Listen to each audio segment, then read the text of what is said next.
Brazilian তরুণ footballer Enrique. তাকে নিয়ে গত কিছুদিনে কম আলোচনা হয়নি।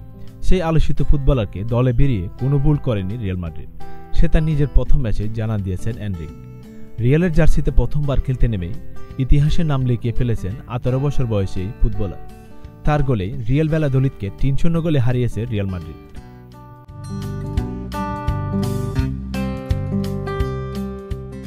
রিয়ালের জার্সিতে ম্যাচের শেষের দিকে নেমে 10 মিনিটের মাথায় প্রতিপক্ষের জালে বল জড়িয়েছেন এনরিক।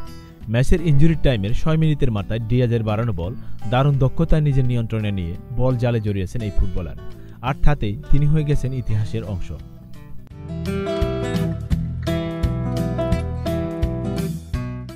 লা লিগার ইতিহাসে রিয়াল মাদ্রিদের সবচেয়ে কম বয়সী বিদেশি ফুটবলার হিসেবে গোল করেছেন এনরিক। একবিংশ শতাব্দীতে লা লিগার অভিষেকে লস ব্লাঙ্কোসদের সর্বকনিষ্ঠ গোলদাতাও এখন তিনি।